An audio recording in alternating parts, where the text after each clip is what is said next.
নমস্কাৰ বন্ধুসকল, স্বাগতম জনাইছোঁ আপোনালোকক মোৰ ইউটিউব চেনেল বিজয় গাৰ্ডেনলৈ। তো বন্ধুসকল, মোৰ চেনেলত লাষ্ট ভিডিঅ' মই যোনটো আপলোড কৰিছিলোঁ সেইটোত মই dragon farm A to Z দেখুৱাইছিলোঁ, কিন্তু তাত মই আপোনালোকক মাটিটো মই কেনেকুৱা ধৰণৰ ব্যৱহাৰ কৰিছিলোঁ সেইটো মই দেখুৱাবৰ কাৰণে পাহৰি গৈছিলোঁ।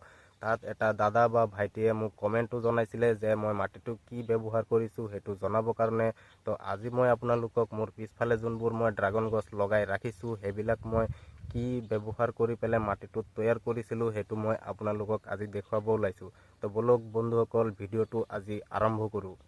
তো বন্ধুসকল, আপোনালোকে দেখা পাই আছে ইয়াতে মোৰ ড্ৰাগন গছ কেইটা বা ড্ৰাগন কাটিং কেইটা লগোৱা আছে। মই ইয়াত বেছি দিন হোৱা নাই লগোৱা বন্ধুসকল, এতিয়া মাত্ৰ মাটিত চাগে শিপা ধৰি আছে। বন্ধুসকল, ইয়াত ড্ৰাগন ফ্ৰুটৰ কাটিং কেইটা লগোৱা বা ৰিপোৰ্টিং কৰা বেছি দিন হোৱা নাই। মই ঘৰত প্ৰথমত লগাই ৰাখিছিলোঁ, এতিয়া ইয়াত ৰিপোৰ্টিং কৰা বেছি দিন হোৱা নাই। ইয়াত মই ৰিপোৰ্টিং কৰিছিলোঁ 29 জানুৱাৰী। বন্ধুসকল, এতিয়া মই ইয়াত আপোনালোকক দেখুৱাই আছোঁ। ইয়াত খালি বেছিভাগ জৈৱ সাৰে আছে। ড্ৰাগন ফ্ৰুট গছৰ যিমান মাটি আপোনালোকে কম ব্যৱহাৰ কৰিব পাৰিব ইমান ড্ৰাগন ফ্ৰুট গছৰ কাৰণে ভাল। বন্ধুসকল, ড্ৰাগন ফ্ৰুট গছৰ কাৰণে ভাৰ্মি কম্পষ্ট, গোবৰ সাৰ, কেঁচু সাৰ আপোনালোকে যদি ব্যৱহাৰ কৰিব পাৰে তেতিয়াহ'লে ড্ৰাগন গছৰ গ্ৰোথ বেছিকৈ বাঢ়ি থাকে। তো বন্ধুসকল, এতিয়া মই আপোনালোকক জনাব বিচাৰোঁ মোৰ ড্ৰাগন গছকেইটাক মই কেনেকৈ ধৰণৰ মাটি ব্যৱহাৰ কৰিছোঁ। বন্ধুসকল, মই 4টা বস্তু মিলাই পেলাই মোৰ ড্ৰাগন গছকেইটাৰ কাৰণে মাটি ব্যৱহাৰ কৰিছোঁ বা তৈয়াৰ কৰিছোঁ। বন্ধুসকল, এটা মই আপোনালোকক আজি তৈয়াৰ কৰিও দেখুৱাম আৰু মই অলপ আপোনালোকক এতিয়া মোৰ ড্ৰাগন গছকেইটাক দেখুৱাই মই ক'বও বিচাৰোঁ। বন্ধুসকল, আমাৰ এইফালে অসমত বহুত ধানৰ নেৰা বা ধানৰ খেৰ পৰি থাকে। আমাৰ বিশেষকৈ যোনটো পথাৰত নেৰাটো পৰি থাকে এইটো বহুত এনে যায়।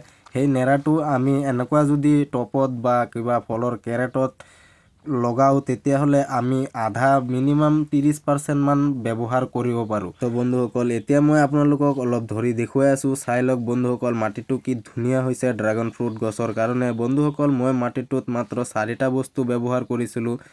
আপোনালোকেও ব্যৱহাৰ কৰি পেলাই ধুনীয়া ড্ৰাগন ফ্ৰুট গছৰ কাৰণে মাটি তৈয়াৰ কৰিব পাৰে। বন্ধুসকল, মই আপোনালোকক দেখুৱাম, কিন্তু মই এতিয়া আপোনালোকক অলপ ক'ব বিচাৰোঁ, কৈ পেলাই পিছত মই আপোনালোকক এটা নতুন কেৰেট মই তৈয়াৰ কৰি মাটি বনাই A to Z দেখুৱাম। তো বন্ধুসকল, ড্ৰাগন ফ্ৰুট গছে পানীটো ভাল পায় কিন্তু পানীটো জমি থকাটো ভাল নাপায়। সেইটো কাৰণে মই আপোনালোকক জনাব বিচাৰোঁ যে ড্ৰাগন ফ্ৰুট গছৰ কাৰণে ৱেল ড্ৰেইনিং মাটি বা ৱেল ড্ৰেইনিং ছয়েল মিক্স তৈয়াৰ কৰিব লাগিব।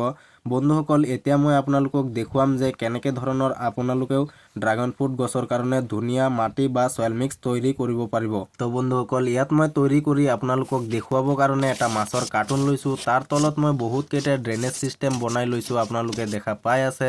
এই ড্ৰেইনেজ ছিষ্টেম কেইটাই আমাৰ ড্ৰাগন ফ্ৰুট বা যিকোনো গছৰ মাটিটোৰ পৰা এক্সট্ৰা পানীটো উলিয়াই দিবৰ কাৰণে সহায় কৰিব। বন্ধুসকল, এইটোৰ কথাই মই কৈ আছিলোঁ, এইটোৱে আমাৰ ধাননি পথাৰৰ মাজত বহুত নেৰাবোৰ পৰি থাকে। এই নেৰাবোৰ আমি তলত বহুতবোৰ একেলগে ব্যৱহাৰ কৰিব পাৰোঁ যদি ডাঙৰ কোনো কেৰেট বা পটত আমি ড্ৰাগন গছ বা যেনেকৈ ধৰণৰে গছ লগোৱাওঁ বহুত আমি তলত ব্যৱহাৰ কৰি এইটো কেইদিন পিছতে ডিকম্প'ষ্ট হৈ যাব বা পচি পেলাই এইটো সাৰত পৰিণত হৈ যাব। সেইটো কাৰণে মই ইয়াত 20% মান ধানৰ খেৰ বা নেৰা ব্যৱহাৰ কৰি আছোঁ। বন্ধুসকল, তলত এটা লেয়াৰ ব্যৱহাৰ কৰিলোঁ, ইয়াৰ ওপৰত মই গাৰ্ডেন টপ ছয়েল ব্যৱহাৰ কৰিম মিনিমাম 40% মান। আপোনালোকে দেখা পাব, এতিয়া মই ব্যৱহাৰ কৰিও আপোনালোকক দেখুৱাম। তো বন্ধুসকল, আপোনালোকে এতিয়া দেখা পালে মই ধানৰ নেৰা বা খেৰটো এক লেয়াৰ পূৰা তলত একেলগে বিছাই দিলোঁ বা একেৰাখে চবফালে লেয়াৰ এটা দি দিলোঁ। এই লেয়াৰটোৱে আমাৰ এক্সট্ৰা পানী উলিয়াই দিবৰ কাৰণে সহায় কৰিব। বন্ধুসকল, ইয়াত আপোনালোকে দেখা পাই আছে এইটোৱে হৈছে ধাননি পথাৰৰ মাটি। ইয়াক মই তলত ব্যৱহাৰ কৰি আছোঁ। বন্ধুসকল, এই মাটিটোৱে আমাৰ ধানৰ নেৰা বা খেৰখিনিক পচাবৰ কাৰণে সাৰত পৰিণত কৰিবৰ কাৰণে সহায় কৰিব। বন্ধুসকল, এইকেইটা পূৰা বালি মিক্স আছে মাটিটোত, ইয়াত আৰু এক্সট্ৰা বালি মিক্স কৰিবৰ কাৰণে আমাৰ দৰকাৰ নপৰে।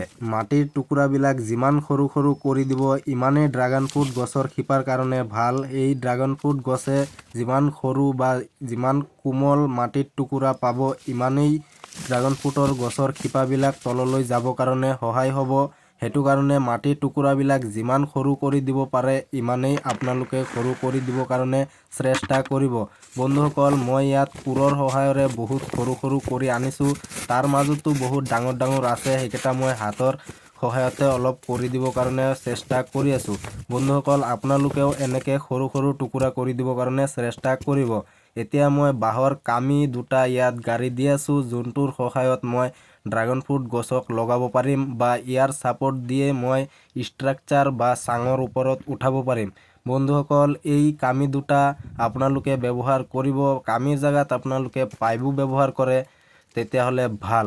বন্ধুসকল এতিয়া মই আপোনালোকে দেখা পাই আছে মই ইয়াত ড্ৰাগন ফ্ৰুট গছৰ কাৰণে মাটিৰ ওপৰত ব্যৱহাৰ কৰি আছোঁ গোবৰ সাৰ। বন্ধুসকল এইটো মিনিমাম 3 মাহ পুৰণা গোবৰ সাৰ, তাৰ ওপৰত মই আকৌ একদম 1.5 বছৰীয়া বা 2 বছৰীয়া পুৰণা গোবৰ সাৰ ব্যৱহাৰ কৰিম। তো বন্ধুসকল এনেকুৱা যদি আপোনালোকে বেলেগ বেলেগ লেয়াৰ তৈৰি কৰি দিব পাৰে তেতিয়াহ'লে যিকোনো গছৰ শিপাৰ কাৰণে সিহঁতৰ বহুত ভাল হয়। বেলেগ বেলেগ লেয়াৰ যেতিয়া পাব সিহঁতে ভাবিব যে মই বেলেগ বেলেগ জাগাৰ পৰা নিউট্ৰিশ্যন ল'ব পাৰিম, সেইটো কাৰণে সিহঁতৰ গ্ৰোথত বা যিকোনো ধৰণৰ ফুল ফল গছৰ কাৰণে ভাল হয়। বন্ধুসকল এতিয়া আপোনালোকে যোনটো সাৰ বা যোনটো কম্পোষ্ট মই ঢালি দিছোঁ সেইটোত মই ভাৰ্মি কম্পোষ্টটো অলপ মিক্স কৰি ৰাখিছোঁ আৰু 2 বছৰীয়া পুৰণা গোবৰ সাৰো মিক্স কৰি ৰাখিছোঁ। ইয়াত লগত চাউলৰ কুৰাও অলপ মিক্স আছে, আপোনালোকে দেখা পাই আছে। বন্ধুসকল এইটো আপোনালোকে ব্যৱহাৰ কৰিব পাৰে চাউলৰ কুৰাটো। এইটো অপশ্যন আপোনালোকৰ ফালৰ পৰা, আপোনালোকৰ তাত যদি থাকে তেতিয়াহ'লে আপোনালোকে ব্যৱহাৰ কৰিব, নহ'লে আপোনালোকে এইটো স্কিপ কৰিব পাৰে। বন্ধুসকল এতিয়া দেখা পালে পুৰা কেৰেটটো তৈৰি হৈ গ'ল। এতিয়া আমাৰ ড্ৰাগন ফ্ৰুট কাটিং বা গছকেইটা ইয়াত লগাই দিব পাৰোঁ। ইয়াত মই কোনো ধৰণৰ ৰাসায়নিক সাৰ ব্যৱহাৰ কৰা নাই। এনেকুৱা ধৰণৰ যদি আপোনালোকেও মাটি তৈৰি কৰে তেতিয়াহ'লে মাটি তৈৰি কৰি লগে লগেই আপোনালোকে ড্ৰাগন ফ্ৰুট গছ বা কাটিং লগাই দিব পাৰিব। বন্ধুসকল ইয়াত মই এটা বেলেগ গছৰ কাৰণে তৈৰি কৰিছোঁ। ইয়াত মই সেম ধৰণৰে ড্ৰাগন ফ্ৰুট গছৰ কাৰণেও তৈৰি কৰিছিলোঁ। তো বন্ধুসকল এতিয়া মই আকৌ আপোনালোকক নেদেখুৱাও যে মই কি গছ লগাম। বন্ধুসকল এতিয়া আপোনালোকে ইয়াত ড্ৰাগন ফ্ৰুট গছ বা যিকোনো গছ লগাই দিব পাৰে। এইটোত মাটিত বহুত ধুনীয়া গ্ৰোথ হ'ব। মই ইয়াত কি গছ লগোৱাম এইটো মই নেক্সট ভিডিঅ'ত আপোনালোকক দেখুৱাম। ভিডিঅ' যদি ভাল লাগিছে তেতিয়াহ'লে আজিৰ ভিডিঅ'টো লাইক কৰি ছাবস্ক্ৰাইব কৰি দিব। তো বন্ধুসকল আজিৰ ভিডিঅ'টো ইয়ালৈয়ে। ভিডিঅ'টো যদি ভাল লাগিছে এটা সৰু কমেণ্ট কৰি দিব। লগ পাম আকৌ আন এটা ভিডিঅ' লৈ। আজিলৈ বাই বাই।